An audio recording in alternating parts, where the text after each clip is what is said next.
Hi guys, I'm back. So atong tubago nang yung pangutana. No, isakit kay akong bugas. Yung pangutana is kailangan magid daw college graduate para makasakay og barko. Dili. Answer is dili. Kaskay katong bitaw nag-apply ko is wala ko gipangitaan og TOR or mga transcript o usa nang ay mga basta mga gikan sa school, wala.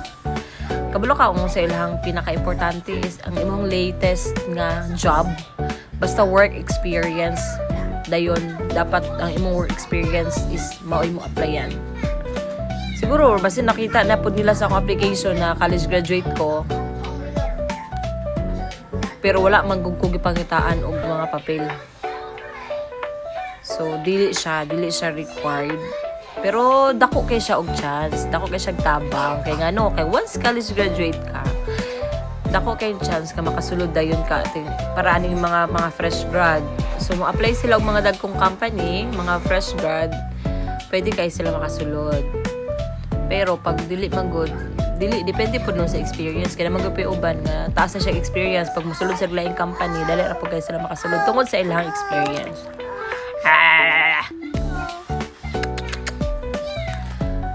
Dayon, daghan kong kauban po, nadili po sila college graduate.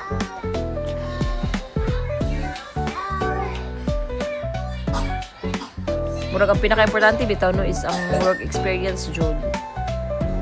Dayon, kung dili magi ka college graduate, gikan ka nag-experience sa mga 5-star hotel, depende kung cruise ship ha.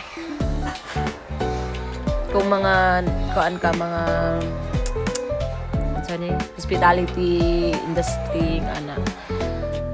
So mao to siya natubag ba na ako sakto basta kay para sa ako dili siya required pero mas maayo jud nga college graduate ka kay dira mag-start nga makatrabaho ka sa para pang experience.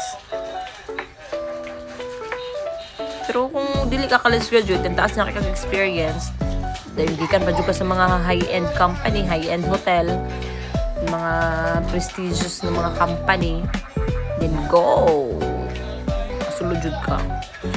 Bye.